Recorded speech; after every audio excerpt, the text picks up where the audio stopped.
சீயோன் என்றால் ஒரு விடுதலை, ஒரு விடுதலையின் இடம், ஒரு சுதந்திரிக்கப்பட்ட இடம், டெலிவர்டு பிளேஸ். சீயோனில் பர்வதத்தில ஒரு டெலிவர்டு பீப்பிள், அதாவது விடுதலையாக்கப்பட்ட ஜனங்கள் இருக்கிற இடம். அப்போ சீயோனின் அனுபவம் என்றால் நாம் விடுதலையாக்கப்பட்டவர்கள். இந்த உலகத்துடைய எந்த பாவங்களுக்கும் எந்த காரியத்திற்கும் அடிமையாக்கப்பட்டவர்கள் சீயோன் அனுபவத்துக்குள்ள இருக்க முடியாது. நீ சீயோன் அனுபவத்துக்குள் இருக்க வேண்டும் என்றால் உலகத்தில் இருக்கிற எல்லா அடிமை தனத்தையும் ஜெயித்து. சீயோனின் அனுபவம் சாதாரண அனுபவம் கிடையாது. சீயோன் அனுபவத்துக்குள்ள போனோம்னா நம்மை நாமே பியூரிஃபை பண்ணணும். கர்த்தர் விரும்புகிற வாசஸ்தலமாய் நம்முடைய இருதயங்கள் மாற வேண்டும். விடுதலை பெற்ற ஜனமாய் எந்த காரியத்திற்கும் அடிமைப்பட்டிருக்க கூடாது, எந்த காரியமும் அடிமைப்படுத்தக்கூடாது, எதுவும் உன்னை ஆட்கொண்டு நடத்தக்கூடாது. என்னால் இது இருக்கவே முடியல, என்னால் இதை செய்யாம இருக்க முடியல, நான் அப்படி இருக்கிறேன் இப்படி இருக்கிறேன் இப்படின்னு ஏகப்பட்ட அடிமைதனம் நமக்குள்ள இருக்கு. அடிமைப்பட்டவர்கள் சீயோனர்களா இருக்கவே. நீ அடிமை தினத்தில் சிக்கிருப்பாயானால் நீ சீயோனின் அனுபவத்துக்குள் போக முடியாது. சீயோனின் அனுபவத்தை பார்க்க முடியாவிட்டால் அஸ்ரியனை பயமுறுத்தி கொண்டு தான் இருப்பான். உன் வாழ்க்கை பயப்பட்டு கொண்டு தான் இருக்கும். நீ பயப்படாமல் முன்னேறி செல்ல வேண்டும் என்றால் சீயோனின் அனுபவத்திற்குள் போயே ஆக வேண்டும். கரையத்துக் கொள்ளப்பட்டீர்களே, மனுஷிகத்துக்கு அடிமையாகாதிருங்கள்.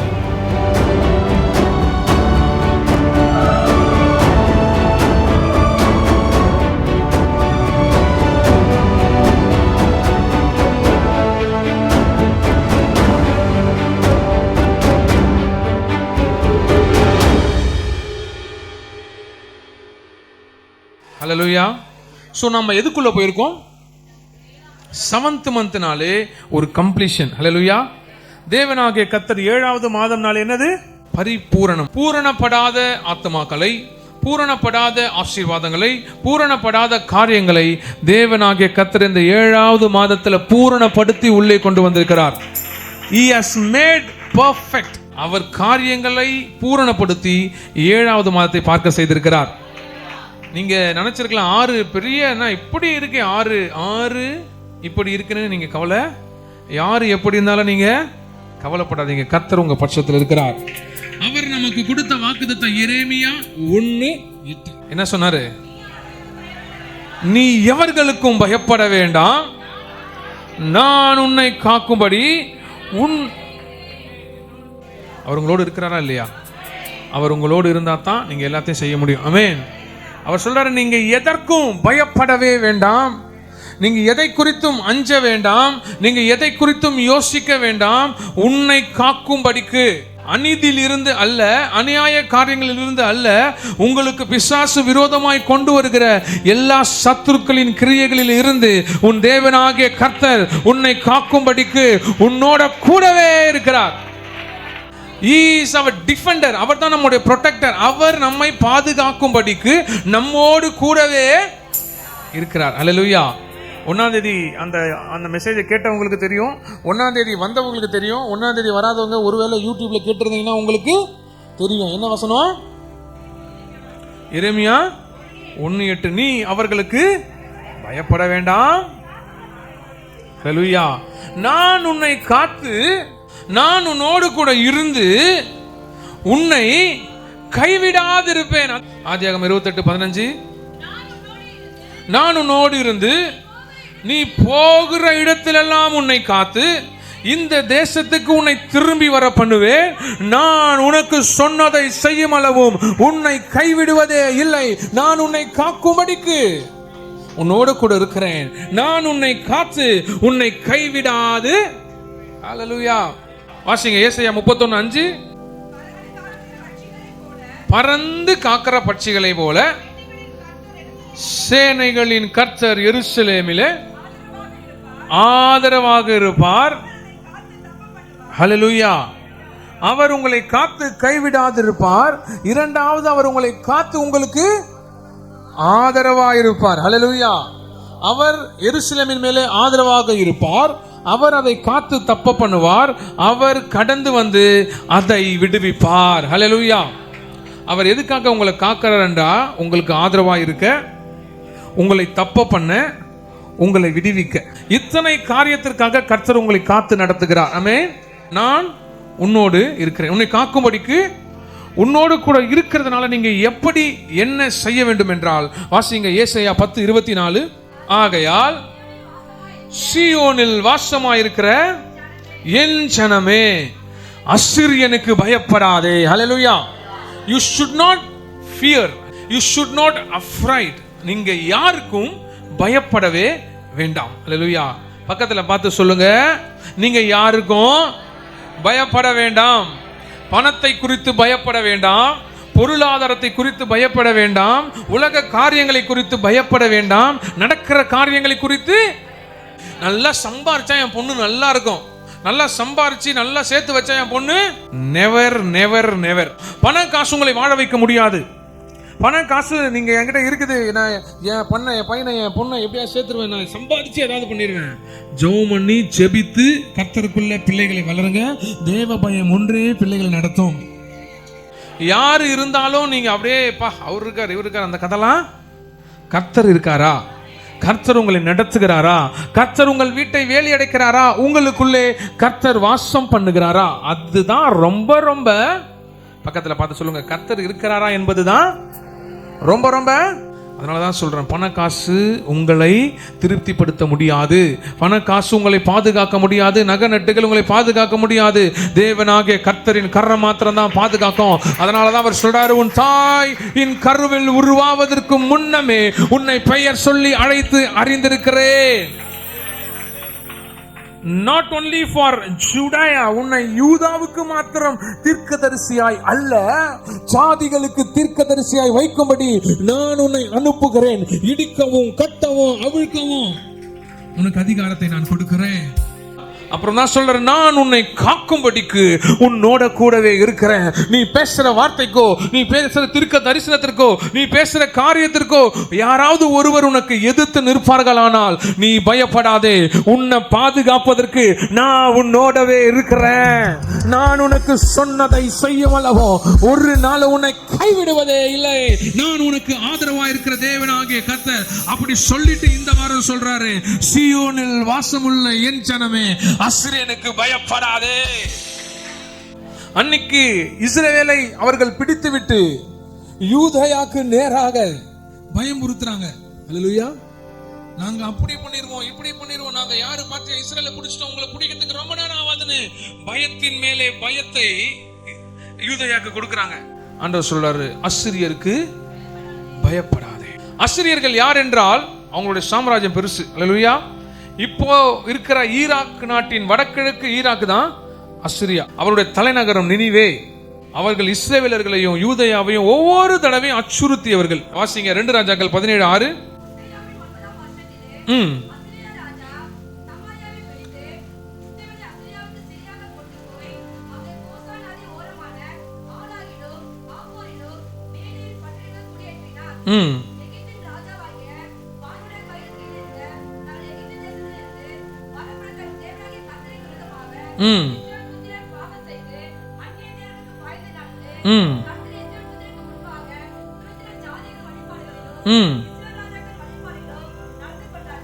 அசிரியர்கள் இஸ்ரவேலை சிறைப்பிடித்து விட்டனர். அவங்க இஸ்ரவேலை சிறைப்பிடித்த உடனே அடுத்த டார்கெட் எங்க போறாங்க?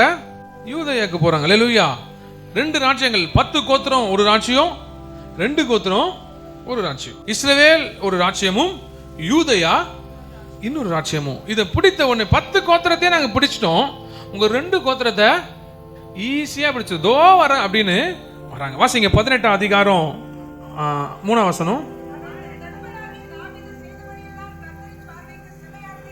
1 வசனத்தை வாசிங்க.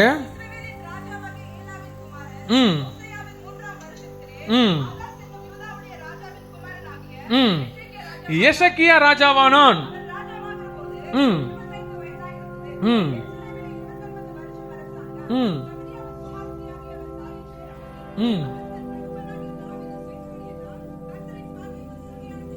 அரவசனம்.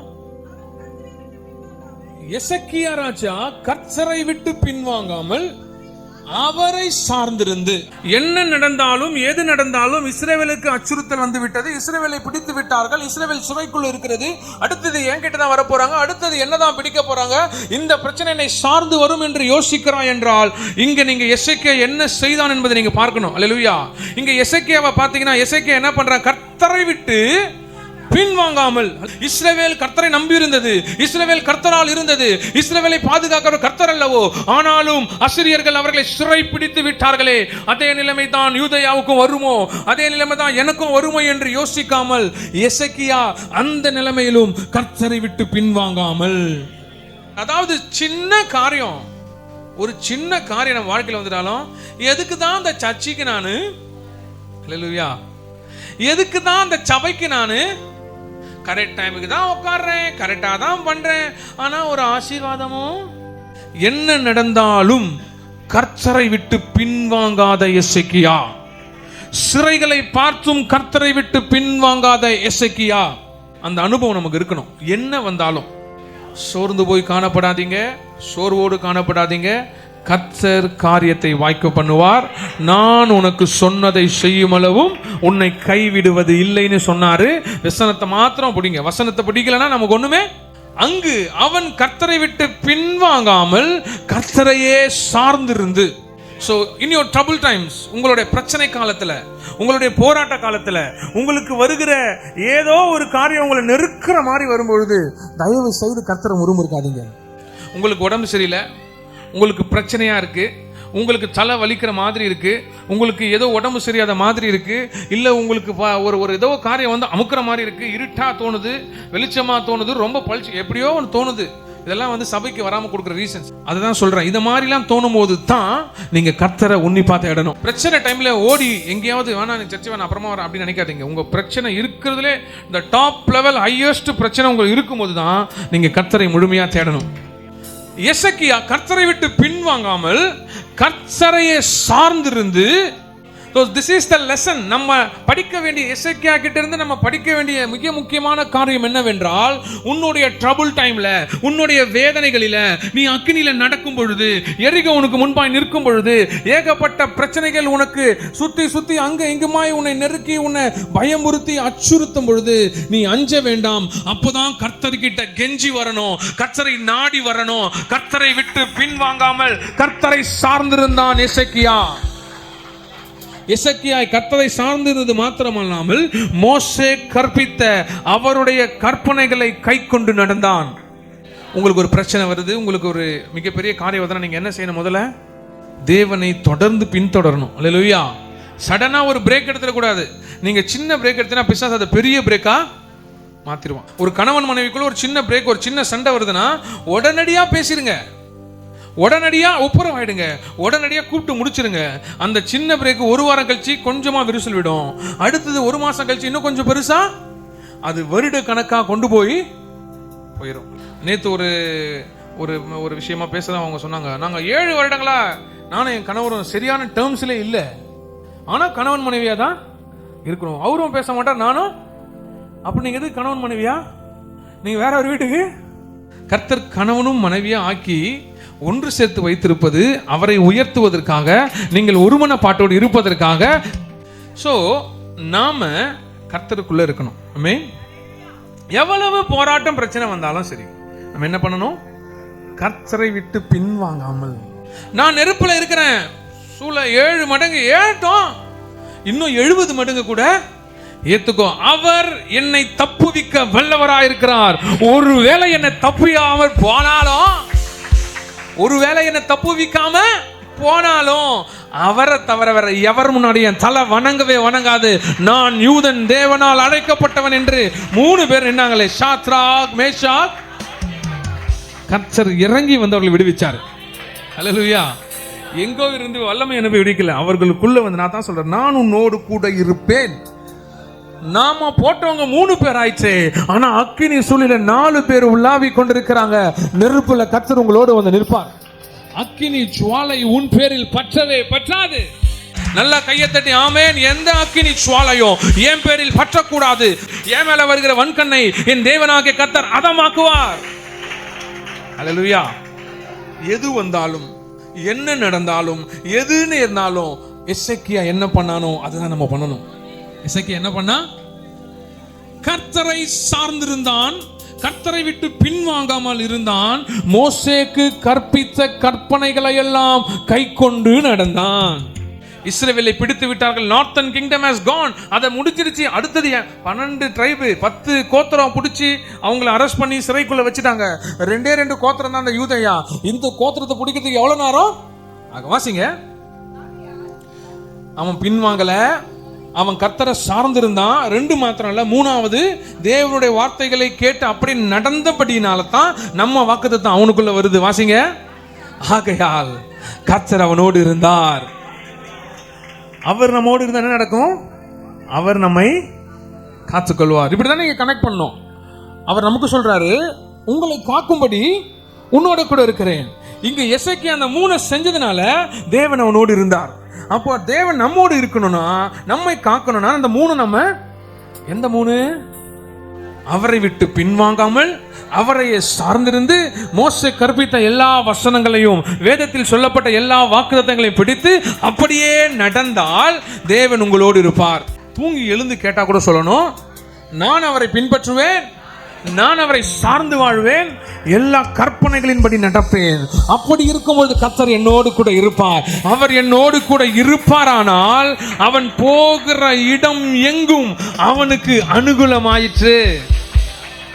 அவ்வளோ அழகா அதை படிக்கும் போதே காலையில் எனக்கு அவ்வளோ பெரிய ஒரு நடத்துதல் கர்த்தர் கொண்டு போனார். எப்படி எசேக்கியா ஒரு பயம் இல்லாமல் இருக்கிறான். அடுத்தது எசேக்கியா கிட்டதான் அஸ்ஸீரியர்கள் மிக மிக கொடியவர்கள். அவங்க போய் ஜெயிக்காம வர மாட்டாங்க. அவ்வளவு பெரிய கொடுமையான ஆட்கள். அவர்கள் எல்லாத்தையும் சிறை பிடிச்சிட்டு அப்படியே வராங்க. இந்த அஸ்ஸீரியர்களை குறித்து நிறைய வேதத்தில் சொல்ல, ஏசாயால பார்த்தீங்கன்னா அஸ்ஸீரியனுக்கு பயப்படாதே, அஸ்ஸீரியன் நிறைய இடத்துல சொல்லப்பட்டிருக்கும். நீங்க போய் பாருங்க, அவ்வளவு கொடூரமானவர்கள். அதனால தான் ஆண்டவர் சொல்றாரு, யூதயாவே இஸ்ரவேலே அஸ்ஸீரியனுக்கு நீ பயப்படவே பயப்படாது. எசேக்கியா எப்படி அஸ்ஸீரியர்களை மேற்கொண்டான் என்றால், தேவனை தொடர்ந்து பின்பற்றினான், தேவனை சார்ந்து வாழ்ந்தான், தேவன் கொடுத்த எல்லா கற்பனைகளில் நடந்தான், கர்த்தர் அவனோடு இருந்தான். அதனால அவன் போகிற இடமெல்லாம், அவன் செல்லுகிற இடமெல்லாம், அவன் கை வைத்து செய்கிற காரியமெல்லாம் அவனுக்கு அனுகூலமாயிற்று. பாஸ்டர், நான் தொட்டா புலங்கவே மாட்டேன் பாஸ்டர்.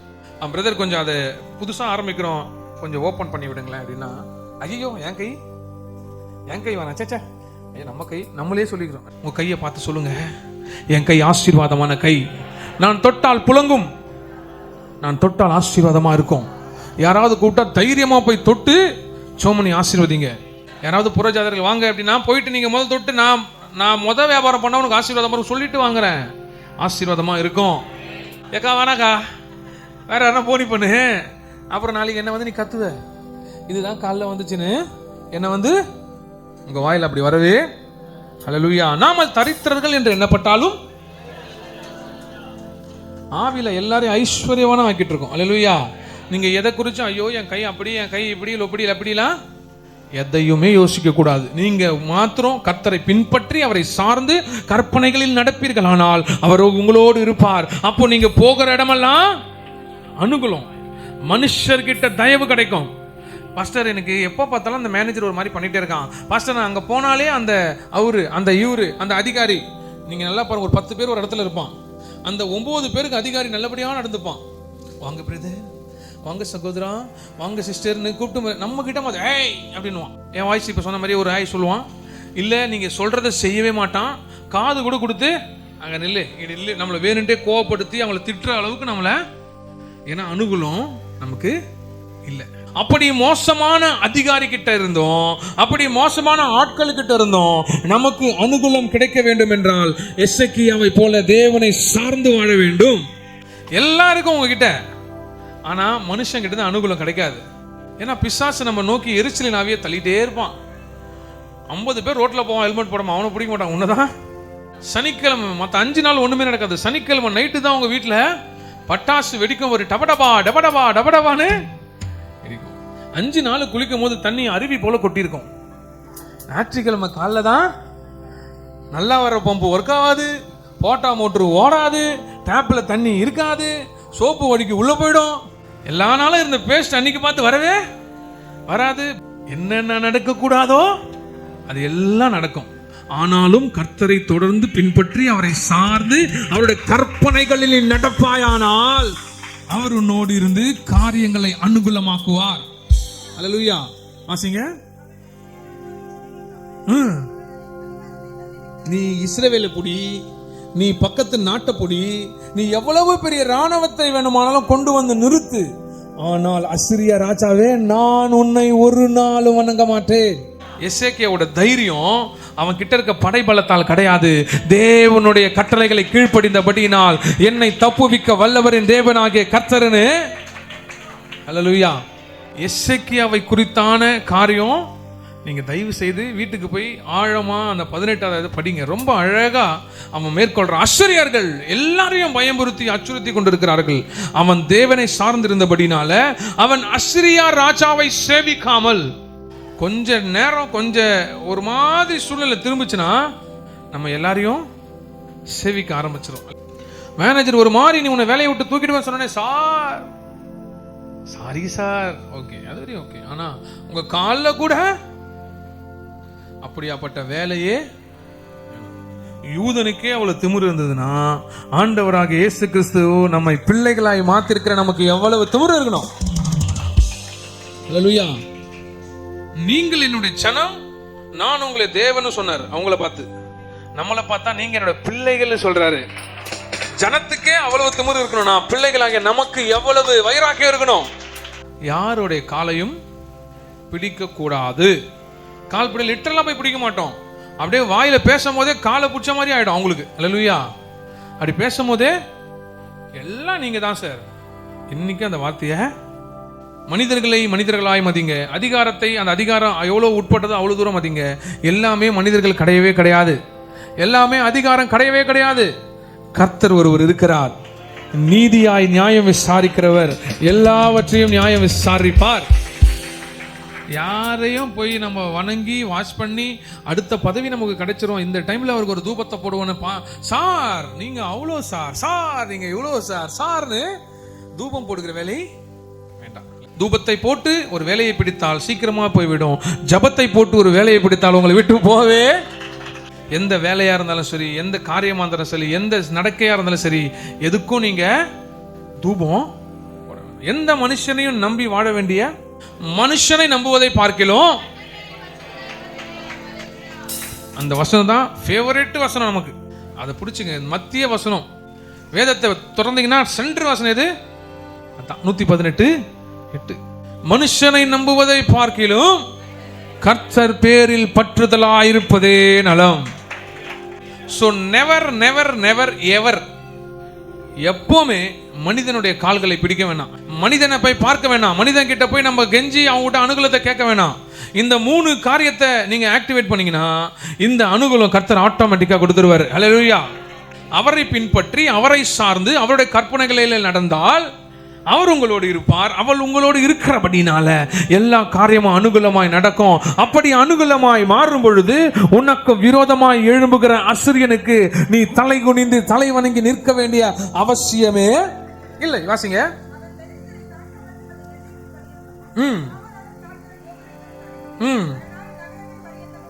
முறியடித்தான்.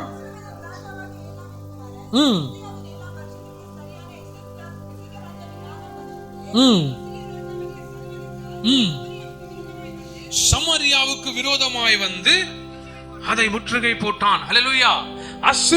அசிரியா என்றால் முற்றுகை. அந்த முற்றுகை சாதாரண முற்றுகை அல்ல. உங்களை அப்படியே சந்தோஷமாய் உங்களை வாழ்க்கையில ஒரு களிப்புள்ள காரியத்தை கொண்டு வருகிற முற்றுகை அல்ல.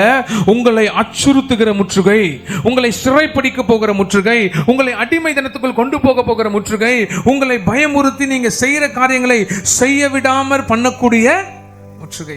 முற்றுகை போட்டாங்கன்னா ஒன்றும் இல்லை, ஒரு கட்டம் போட்டு உங்களை நிற்க வச்சுட்டு இங்கேருந்து நீ எங்கேயும் போகக்கூடாதுன்னா நமக்கு எப்படி இருக்கும்? ஒரு ரவுண்டு போட்டு நம்ம நிற்க வச்சுட்டு இங்கேருந்து எங்கேயும் போடணும் போனால் அவ்வளோதான் அப்படின்னு உனக்கு பனிஷ்மெண்ட் அப்படின்னு சொல்லி நம்ம நிற்க வச்சுட்டோம். என்ன எப்படி இருக்கும்? கொஞ்ச நேரம் இப்போ அதுக்கப்புறம் திடீர்னு நமக்கு இயற்கை உபத்திரங்கள் வரும், நிறைய காரியங்கள் செய்ய வேண்டியிருக்கும், எதையுமே செய்ய முடியாது. முற்றுகை போட்டா அங்கேயே தான் நிற்கணும். ஹல்லேலூயா. ஐயோ நம்ம கால் எடுத்து வச்சு வெளியே போயிட்டா நம்மள ஏதாவது பண்ணிட்டாங்கன்னா, பனிஷ்மெண்ட் கொடுத்துட்டாங்கன்னா எல்லாம் அப்படியே நகர முடியாத சூழ்நிலை தான் முற்றுகை. அசிரியா என்றால் நகர முடியாத சூழ்நிலை. நீங்க செய்யணும்னு நினைக்கிற காரியத்தை செய்ய முடியாத சூழ்நிலை. நாலா பக்கமும் சத்ரு முற்றுகை போட்ட சூழ்நிலை. I have no way. இந்த சைட்லயும் போக முடியல, அந்த சைட்லயும் போக முடியல, இந்த பக்கமும் வழி இல்லை, என்னுடைய பின்பக்கம் எந்த பக்கமும் வழி இல்லை. அடைக்கப்பட்டு காணப்படுகிற சூழ்நிலை. அஸ்ரியா என்றால் முற்றுகை, அஸ்ரியா என்றால் நகர முடியாத சூழ்நிலை. வாசிங்க 18-11.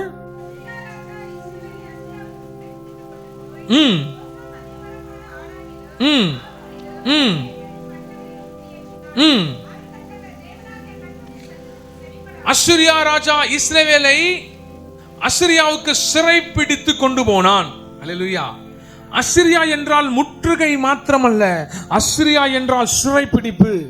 இந்த கேப்டிவ்ஸ் உங்களை சிறை பிடிக்கிற அனுபவம் தான் அஸ்ரியாவுடைய அனுபவம். அஸ்ரியாவுக்கு ஏன் பயப்படுது ஆண்டவர் சொன்னார்னா, அவன் உன்னை சிறை பிடித்து விடுவான், அவன் உன்னை முற்றுகை போட்டு விடுவான். அவனுடைய கரங்களிலே நீ மாட்டிக்கொண்டால் நீ அடிமை தினத்துக்குள்ள இருக்க வேண்டும். ஏன் ஆண்டவர் சும்மானா வேதத்துல எவ்வளவு வார்த்தைகளை பயன்படுத்தலாம், ஆனா ஏசாயால பார்த்து அவர் ஏன் இப்படி சொல்றாருன்னா, நீங்க புரிஞ்சுக்கணும், அஸ்ரியா அவ்வளவு பயங்கரமானவங்க. அப்படியே அந்த ஜனங்கள் முழுவதுமாய் முற்றுகை போட்டு விட்டார்கள். முற்றுகை போட்டனே பயம், நகர முடியாத சூழ்நிலை, எதையும் செய்ய முடியாது. நம்மை சுற்றிலும் நிற்கிறாங்க, வெளியவும் போக முடியாது. அல்லேலூயா. இருக்கிற இடத்துல அப்படியே இருக்க வேண்டிய கட்டாயம். முற்றுகை. அஸ்ரியா என்றால் சிறைப்பிடிப்பு. வாசிங்க 18-14.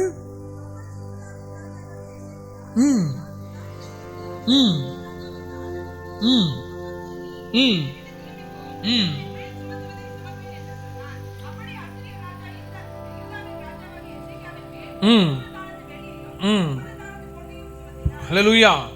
அஸ்ரியா என்றால் சுமக்க முடியாத சுமை. நம்மளால நம்ம சம்பாதிக்கிறது 15,000, ஆனா நம்ம மேல போடுகிற நமக்கு வருகிற காரியம் 25,000னா நமக்கு ஒவ்வொரு மாதமும் 10,000 எக்ஸ்ட்ரா வருது, நமக்கு சுமை. இந்த காலகட்டத்தில் அப்பொழுது எசேக்கியாவுக்கு சுமையா இருந்தவர்கள் அஸ்ரியர்கள். இன்று உமக்கு உங்களுக்கு என்னெல்லாம் சுமையா இருக்கிறது என்று உங்களுக்கு தான் தெரியும். முதலாவது அஸ்ரியா என்றால் முற்றுகை, இரண்டாவது அஸ்ரியா என்றால் சிறைப்பிடிப்பு, மூன்றாவது அஸ்ரியா என்றால் சுமை, சுமக்க முடியாத சுமை.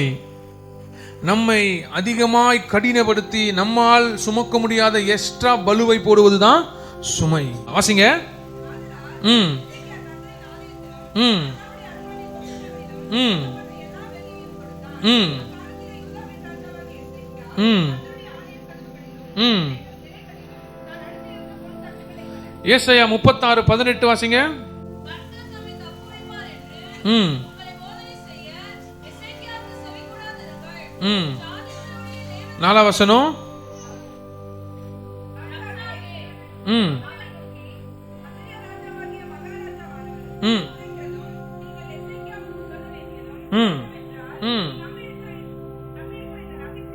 ம்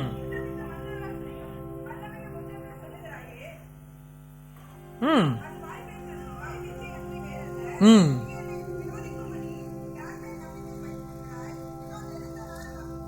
நாணல் கோலாகிய அந்த எகிப்தை நம்புகிறாய். ம் ம் ம் ம் ம்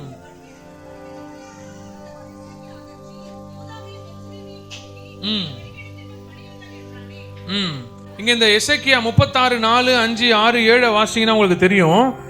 அஸ்ரியா என்றால் பயமுறுத்தும் வார்த்தைகள். நீ யாரை நம்பி இருக்கிறாய் எசேக்கியா? எகிப்தியரையா இல்ல தேவனையா? நீ சொல்ற தேவனுடைய பலிபீடத்துல நாங்க தேவையில்லாத காரியங்களை பலிபிட்ட போதும் அவரால் ஒண்ணுமே செய்ய முடியல. அவமான வார்த்தைகள், அவச்சொற்கள், நம்பிக்கைகளை கெடுக்கிறவர்கள் இந்த அஸ்ரியர்கள். வாசிங்க ஏசாயா 36:18. கர்த்தர் தம்மை தப்புவிப்பார் என்று உங்களை போதனை செய்ய எசேக்கியாவுக்கு செவி கொடாதிருங்கள். ஜாதிகளுடைய தேவர்களில் யாராவது அஸ்ரியா என்றால் அவ்விசுவாசமான வார்த்தைகளை உங்கள் எதிரே பேசுகிறவன். அஸ்ரியா என்றால் உங்களை பயம்புறுத்தும் ஆவி. அஸ்ரியா என்றால் தேவனுடைய விசுவாசத்தை, தேவன் மேல் வைத்திருக்கிற விசுவாசத்தை கொலைக்கும் அசுத்தாவி. அவன் என்ன சொல்றான் பாருங்க. அஸ்ரியாவின் கைக்கு யாராவது தப்பித்ததுண்டோ? ஜாதிகளுடைய தேவர்களில் யாராவது தங்கள் தேசத்தை அஸ்ரியாவின் ராஜாவின் கைக்கு தப்புவித்ததுண்டோ? நீங்க மாட்டினீங்கன்னா அவ்வளவுதான். யாராவது அங்கிருந்து தப்பிக்க முடியுமா? யாராவது இதை செய்ய முடியுமா? யாராவது இதை எப்படியாவது, எல்லாருக்கும் இப்படிதான் நடக்கும், உங்களுக்கு மட்டும் எப்படி நடக்கும்? எல்லாம் அப்படிதான். அவங்க என்ன சொல்றாங்களோ அதான். அவங்க கிட்ட இருந்து யாராவது தப்பிக்க முடியுமான்னு கேட்டா நீங்க சொல்லுங்க, தப்பிக்க முடியும். என் தேவனாகிய கர்த்தர் என்னோடு இருக்கிறபடினால உலகத்துல நடக்கிற காரியத்தை மாற்றி கர்த்தர் எனக்கு அனுகூலமாய் விசுவாசிங்கன்னா தேவனுடைய மகிமையை பார்க்க முடியும். அல்லேலூயா. அந்த கைக்கு தப்ப முடியுமா? இந்த கைக்கு தப்ப முடியுமா? இந்த காரியத்துக்கு தப்ப முடியுமான்னு கேட்டீங்கன்னா உலகத்தான் முடியாதுன்னு சொல்லுவான். தேவனுடைய பிள்ளைகள் சொல்லுவீங்க, நான் அவரை சார்ந்திருக்கிறபடியினால ஒருத்தனாலே அடிமைப்படுத்த முடியாது. யாருக்கும் அடிமை இல்லை, நான் எவரிலும். ராஜாவை தள்ளி ராஜாதி ராஜனின் தேவனாகிய கர்த்தர். அஸ்ரியனுடைய குரல் பயங்கரமானது. அஸ்ரியனுடைய குரல் பயத்தை ஏற்படுத்தக்கூடியது. அஸ்ரியனுடைய குரல் அவிசுவாசத்தை தூண்டக்கூடியது. அஸ்ரியனுடைய குரல் உங்க விசுவாசத்தை குலைக்கக்கூடியது. எசேக்கியா சொல்வான், என் கைக்கு இருந்து நீங்களாக்க முடியும்னு. உங்க தேவர்களில, நீ பார்த்த ஜாதிகளில யாராவது அஸ்ரியன் கைக்கு தப்பித்ததுண்டோ? மாத்தட்டான். பெருமையின் பேச்சு, அகந்தையின் பேச்சு, ஆணவ பேச்சு. உன் தேவனாகிய கர்த்தரால கூட முடியாது. உன் தேவனாகிய கர்த்தரால கூட முடியாது. வாசிங்க. ஹாமாத் அர்பாத் பட்டணங்களின் தேவர்கள் எங்கே? செபர்வாயிமின் தேவர்கள் எங்கே? அவர்கள் சமாரியாவை என் கைக்கு தப்புவித்ததுண்டோ? வாங்க மறுபடியும் 2 ராஜாக்கள் 18 அதிகாரம் 19 வசனம். இது ஒரு பெரிய சரித்திரம், பெரிய காரியம். இதை தொடர்ந்து நம்ம ஒரு நாட்களில் கூட பார்க்கலாம். ஆனா நீங்க புரிஞ்சிக்க வேண்டியது என்ன? அஸ்ரியாவுக்கு பயப்படக்கூடாது. அஸ்ரியர்கள் பயங்கரமானவர்கள், உங்களை அச்சுறுத்தக்கூடியவர்கள். அன்னைக்கு தானே பாஸ்டர் அவங்க அஸ்ரியா, அது இஸ்ரேலுக்கும் யூதேயாக்கும் நமக்கு என்ன அப்படின்னு நினைக்காதீங்க. இன்னைக்கும் அஸ்ரியர்களின் ஆவி உலாவுகிறது. தேவன் அஸ்ரியர்களை நிர்மலமாக்கி விட்டார். ஆனால் அஸ்ரியர்களோட ஆவி இன்னமும் உங்களை அச்சுறுத்தி கொண்டுதான் இருக்கிறது. அந்த 10:24 வாசிங்க. ஏசாயா. ஆகையால்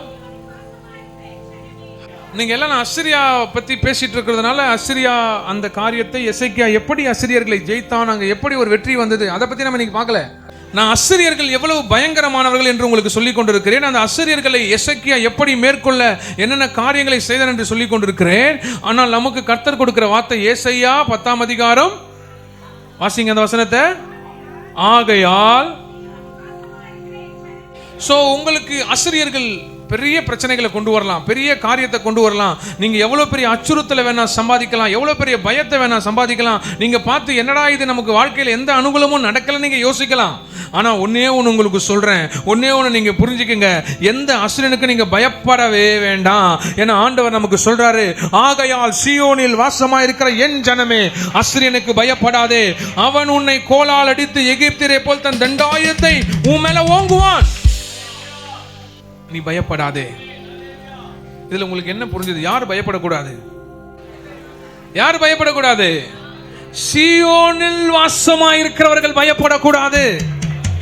அஸ்ரியன் அச்சுறுத்தலானவன், அவிசுவாசங்களை தூண்டுகிறவன், எதிரான வார்த்தைகளை பேசுகிறவன், தேவனுக்கு விரோதமாய் நிற்கிறவன், முற்றுகை போடுகிறவன், சிறை பிடிக்கிறவன், சுமை சுமத்துகிறவன். இந்த அஸ்ரியர்கள் எல்லாம், இந்த மாதிரி அஸ்ரியர்கள் உங்க வாழ்க்கையில் இருக்கலாம். ஆனா நீ ஒருவேளை சீயோனில் வாழ்வாயானால் ஆண்டவர் சொல்றாரு, சீயோனின் அனுபவத்திற்குள் நீ போவாயானால் எந்த அஸ்ரியனுக்கு நீ பயப்பட வேண்டாம். சீயோனுடைய அனுபவம் உனக்குள்ள இருக்குமேயானால். சீயோன் என்றால் பெரிய நகரம், சீயோன் என்றால் பர்வதங்களின் நகரம். சீயோனுக்குள் வாசமாய் இருக்கிறவர்கள் பாக்கியவான்கள். அவர்கள் அஸ்ரியருக்கு ஒருபோதும். சீயோனை முதல் தாவீது நகரமாய் மாற்றுகிறார், 2வது எருசலேம் நகரமாய் மாறுகிறது, 3வது தேவனின் வாசஸ்தலமாய் சீயோன் மாறுகிறது. சீயோனை அடைக்கலமாய், சீயோனை பிடிச்சிட்டோம்னா, சீயோனோட அனுபவங்கள் நமக்குள்ள வந்துருச்சுன்னா எந்த அஸ்ரியனுக்கு நம்ம பயப்படவே. அந்த மாதிரி செஞ்ச எசேக்கியாவே தவறிட்டான். நம்ம அந்த தவறிலிருந்தும் போகாம கர்த்தரை உறுதியாய் பற்றி பிடிக்க வேண்டும் என்றால் சீயோனின் அனுபவங்கள் முக்கியம். வாசிங்க சங்கீதம் 132:13.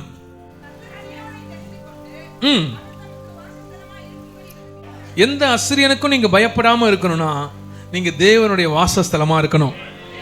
சீயோனை கர்த்தர் தெரிந்து கொண்டார். முதலாவது அஸ்ரியனுக்கு பயப்படாமல் இருக்க வேண்டும் என்றால் நாம் சீயோனில் இருக்க வேண்டும். சீயோனின் அனுபவங்கள் என்னவென்றால், முதலாவது சீயோனை கர்த்தருடைய வாசஸ்தலமாக கர்த்தர் தெரிந்து கொண்டார். அந்த வசனத்தை வாசிங்க. தெரிந்து கொண்டு விரும்பினார். ஹல்லேலூயா. கர்த்தர் உங்களை பார்த்து சொல்றாரு, நீ எதுக்கும் பயப்படாம வாழ்க்கை வாழ வேண்டும் என்றால் நான் உன்னை தெரிந்து கொண்டேன். நான் உன்னை தெரிந்து கொண்டேன் என்பதை நீ அறிந்து கொண்டு என்னுடைய வாசஸ்தலமாய், அதாவது ஜெபிக்கிற வீடாய், ஆராதிக்கிற ஆட்களாய், அவருடைய ஆவியை உடையவர்களாய் நீங்க மாறும் பொழுது உங்களுக்கு சீயோனின் அனுபவங்கள் கிடைக்கும். சீயோனுடைய உன்னதமான அனுபவம் நான் தேவன் வாசம் பண்ணுகிற வாசஸ்தலம். இன்னைக்கு நம்முடைய இருதயத்துல, நம்முடைய உள்ளத்துல, நம்முடைய காரியங்கள்ல தேவன் வாசமா இருக்கிறாரா? சீயோன் என்றால் தேவன் வாசம் செய்யும் இடம். ஆனா நமக்குள்ள கர்த்தர் வாசம் செய்கிறாரா? பெரிய क्वेश्चन மார்க். அல்லேலூயா. அவர் சீயோனை தன்னுடைய வாசஸ்தலமாக தேர்ந்தெடுத்தார் அப்போ. ஆனா இப்போ இயேசு கிறிஸ்து சிலுவை மரணத்துக்கு பிறகு அவர் உலாவுகிற ஆலயம் சீயோன் மாத்திரமல்ல, அவர் உலாவுகிற ஆலயம் நாம் தான். நாமே அவ்வாலயம். அவர் நம்மை தேர்ந்தெடுத்து நம்முடைய வாசஸ்தலமாய், அவருடைய வாசஸ்தலமாய் நம்மை மாற்றியிருக்கிறார். விசுவாசிக்கிறீங்க? ஹல்லேலூயா. எவ்வளவு பெரிய கொடூரனாக அசிரியன் இருந்தாலும் பயப்பட மாட்டேன். ஏன்னா சீயோன்ல வாழ்ற எனக்கு, சீயோனின் அனுபவங்களை கொண்டிருக்கிற எனக்கு. வாசிங்க ஓபேதியா 1:17. ஆனாலும் சீயோன் பர்வதத்திலே தப்பியிருப்பார் உண்டு.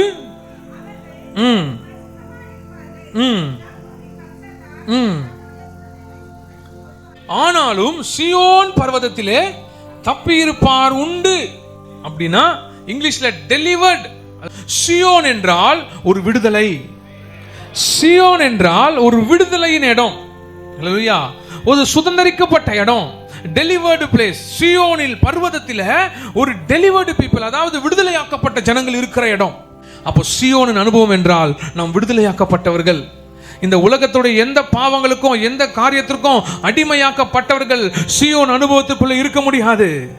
நீ சீயோன் அனுபவத்துக்குள் இருக்க வேண்டும் என்றால் உலகத்தில் இருக்கிற எல்லா அடிமைத்தனத்தையும் ஜெயித்து. ஹல்லேலூயா. சீயோனின் அனுபவம் சாதாரண அனுபவம் கிடையாது. சீயோன் அனுபவத்துக்குள்ள போனோம்னா நம்மை நாமே பியூரிஃபை பண்ணணும். கர்த்தர் விரும்புகிற வாசஸ்தலமாய் நம்முடைய இருதயங்கள் மாற வேண்டும். இரண்டாவது, விடுதலை பெற்ற ஜனமா எந்த காரியத்திற்கும் அடிமைப்பட்டிருக்க கூடாது. எந்த காரியமும் அடிமைப்படுத்தக்கூடாது. எதுவும் உன்னை ஆட்கொண்டு நடத்தக்கூடாது. என்னால் இது இருக்கவே முடியல, என்னால் இதை செய்யாம இருக்க முடியல, நான் அப்படி இருக்கிறேன், இப்படி இருக்கிறேன், இப்படின்னு ஏகப்பட்ட அடிமைதனம் நமக்குள்ள இருக்கு. அடிமைப்பட்டவர்கள் சீயோனர்களா இருக்கவே முடியாது. கரையத்து கொள்ளப்பட்டீர்களே, மனுஷிகத்துக்கு அடிமையாகாதிருங்கள். நம்ம எதுக்கெல்லாம் அடிமைப்பட்டிருக்கோம் நாம தான் பார்க்கணும். அல்லேலூயா. யாருக்கிட்டையும் போய் நம்ம டிடெக்டிவ் வச்சு எதுக்கு அடிமை அப்படின்னு பார்க்க முடியாது. நமக்கு தான் தெரியும் நாம எதுக்கு அடிமை. சில பேரோட மெசேஜை பார்க்காம இருக்கவே முடியாது. உடனே கண்ணுக்கு அப்படியே தோணும். சில பேரால சில விஷயங்களை செய்யாம இருக்கவே உடனே ஒரு மாதிரி இருக்கு. இல்லை, அது ஏகப்பட்ட விஷயங்கள் இருக்கு. புல்பீட்ல சொல்ல முடியாத விஷயங்கள்லாம் அதை மாத்திரம் எல்லாம் மாத்திக்கவே முடியல. அதை மாத்திரம் எல்லாம் செய்யாம இருக்கவே, அதை மாத்திரம்னு அடிமைத்தனத்தில் சிக்கி இருக்கிறவர்கள் அநேகர் உண்டு. நீ அடிமைத்தனத்தில் சிக்கிருப்பாயானால் நீ சீயோனின் அனுபவத்துக்குள் போக முடியாது. சீயோனின் அனுபவத்தை பார்க்க முடியாவிட்டால் அஸ்ரியன் உன்னை பயமுறுத்தி கொண்டு தான் இருப்பான். உன் வாழ்க்கை பயப்பட்டு கொண்டு தான் இருக்கும். நீ பயப்படாமல் முன்னேறி செல்ல வேண்டும் என்றால் சீயோனின் அனுபவத்திற்குள் போயே ஆக வேண்டும். அல்லேலூயா. வாசிங்க ஏசாயா 2:3.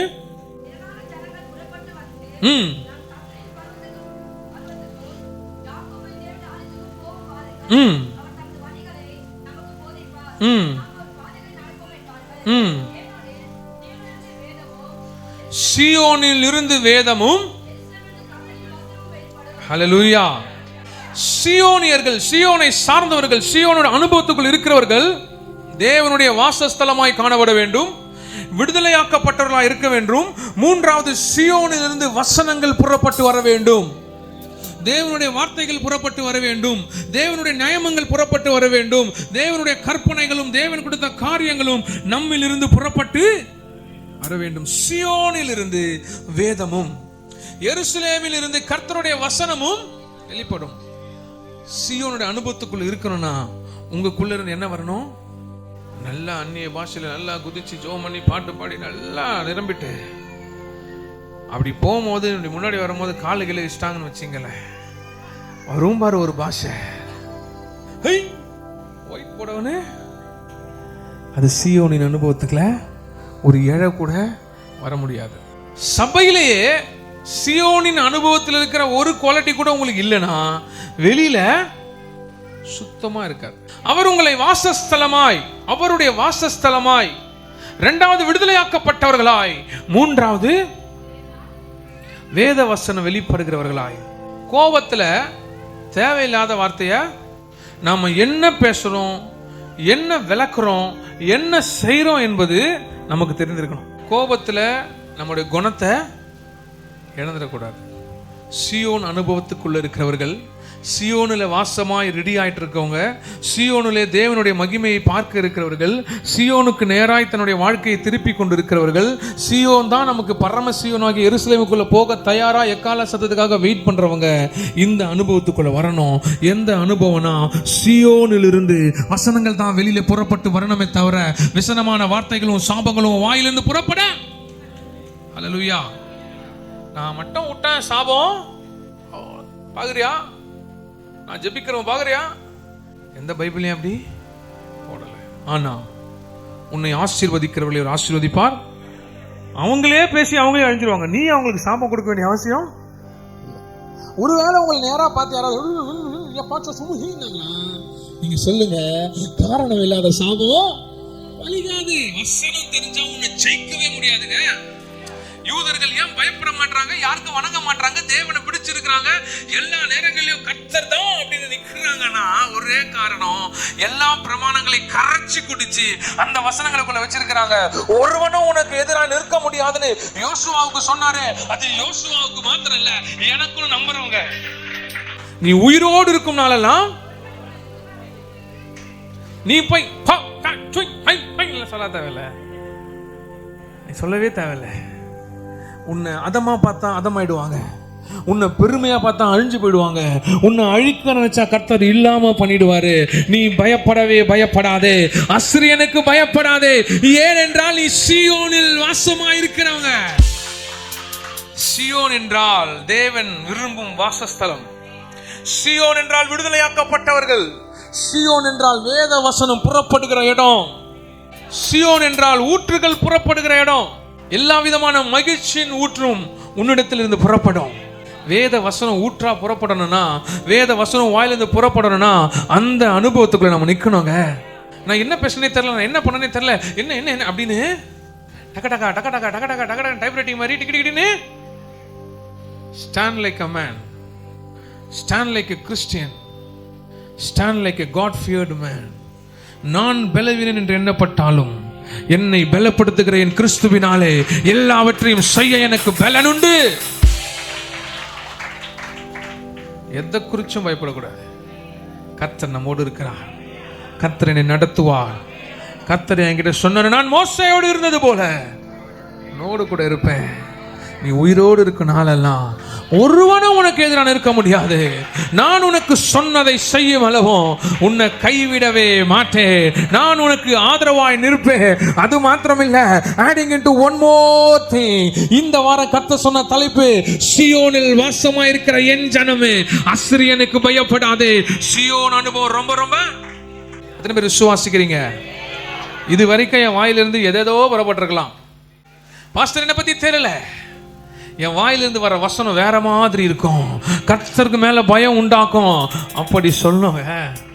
இது வரைக்கும் சொல்லியிருக்க மாட்டீங்க, ஆனா இனிமேல் அல்லேலூயா நீங்க வசனத்தோடு போங்க, போற காரியம் அனுகூலமாய் முடியும். உங்க பலத்தோட போனீங்கன்னா காரியம் முடியாது. எதை குறிச்சும் பயப்படவே கூடாது. பக்கத்துல சொல்லுங்க, எதுவும் உன்னை பயமுறுத்த கூடாது, எதற்காகவும் பயப்படக்கூடாது. கடைசி நேரத்தில் அல்ல, குறித்த நேரத்தில் கர்த்தர் அதிசயங்களை பார்ப்ப, ஏற்ற காலத்தில் அறுப்ப. அதுக்கு அதினதின் காலங்கள் உண்டு. அறுக்க ஒரு காலம் உண்டு, பிடுங்க ஒரு காலம் உண்டு, அழ ஒரு காலம் உண்டு, சிரிக்க ஒரு காலம் உண்டு, விதைக்க ஒரு காலம் உண்டு, எல்லா வச்சிருக்கும் காலம் உண்டு. அதினதின் காலத்துல நேர்த்தியாய் கர்த்தர் கதைகளை செய்வார். அவர் ஏன் செய்யறாரு, எப்படி செய்யறாரு, எதனால செய்யறாரு, இது ஏன் அது ஏன் அப்படி இப்படி எந்த கேள்வியும் கேட்காத. எசேக்கியா தொடர்ந்து பின்தொடர்ந்து கர்த்தரை சார்ந்து கற்பனைகள் படி நடந்ததினால, கர்த்தர் அவனோடு இருந்ததினால எல்லாமே அனுகூலமாய் மாறினது. உனக்கு காரியம் அனுகூலமாய் மாற வேண்டும் என்றால் கர்த்தரை பிடிக்கணும். சீயோன் அனுபவத்துக்குள் போக வேண்டும் என்றால் வேத வசனம் ஊற்றுகளாய் புறப்பட வேண்டும். அல்லேலூயா. வாசிங்க சங்கீதம் 87:7. சீயோனை பார்த்து சொல்லுவாங்களா, எல்லா ஊற்றுகளும் உன்னில் இருக்கிறது என்று பாடுவாரும் ஆடுவாரும் ஏகமாய் சொல்லுவார்கள். உங்களை பார்த்து என்ன சொல்லணும்? எல்லா ஊற்றும், ஊற்றுனது ஒரு ஃப்ளோயிங், பொங்கி நான் சொல்லுகிற ஊற்று, த ஜாய், ஒரு சந்தோஷம், ஒரு மகிழ்ச்சியின் ஊற்று சீயோனிலிருந்து ஊற்றும். எப்போனா வேத வசனம் உள்ள இருந்து புறப்பட்டாதான் அது முடியும். அல்லேலூயா. ஏசாயா 4:3, 4, 5, 4ஆம் அதிகாரம் 3ஆம் வசனம், 4ஆம் வசனம், 5ஆம் வசனம்.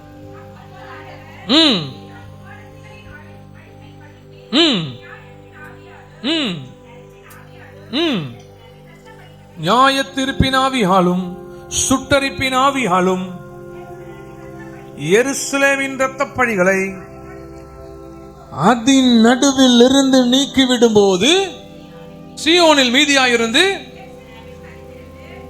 எருசலேமில் தரித்திருந்து ஜீவனுக்கென்று பேர் எழுதப்பட்டவன் என்னும் பரிசுத்தன் என்று சொல்லப்படுவான். சீயோனில் பேர் எழுதப்பட்டவர்கள் பரிசுத்தர்கள் என்று அழைக்கப்படுவார்கள். சீயோன் அனுபவத்தில் அடுத்த காரியம் என்ன? பரிசுத்தம். நீங்கள் கர்த்தர் விரும்பும் வாசஸ்தலமா இருக்கணும். இரண்டாவது என்ன? நீங்கள் எல்லா பழக்க வழக்க எல்லாவற்றிலும் இருந்து ரட்சிக்கப்பட்டு விடுதலையாக்கப்பட்டு இருக்க வேண்டும். மூன்றாவது என்ன? தேவனுடைய வசனங்கள் உங்களிடத்திலிருந்து புறப்பட வேண்டும். நான்காவது என்ன? தேவனுடைய ஊற்றுகள் உங்களிலிருந்து அருவி போல கொட்ட வேண்டும். ஐந்தாவது, பரிசுத்தம் சீயோன் என்கிற உங்களுக்குள்ள இருக்க வேண்டும். இந்த 5 விதமான காரியம் உங்களுக்குள்ள இருக்குமே ஆனால் அசிரியருக்கு நீங்கள் பயப்பட வேண்டிய அவசியமே இல்லை. So each person have each பிரச்சனை. ஒருத்தருக்கும் ஒவ்வொரு விதத்துல பிரச்சனை. இந்த பிரச்சனை இவங்களுக்கு மேட்ச் ஆகாது, அந்த பிரச்சனை அவங்களுக்கு மேட்ச் ஆகாது. ஆனா பிரச்சனை எல்லாருக்கும் இருக்கும். அந்த பிரச்சனை அசிரியனை போல உங்களுக்கு பயம்புறுத்துற மாதிரி இருந்துச்சுன்னா நீங்க இந்த வசனத்தை அறிக்கை செய்யுங்க. ஆண்டவரே, அசிரியனுக்கு நான் பயப்பட மாட்டேன், சீயோனில் வாசமாய் இருக்கிறவனாய் நான் வாழ்வேன். இந்த 5 விதமான காரியம் உங்களுக்குள்ள இருக்கணும். அல்லேலூயா.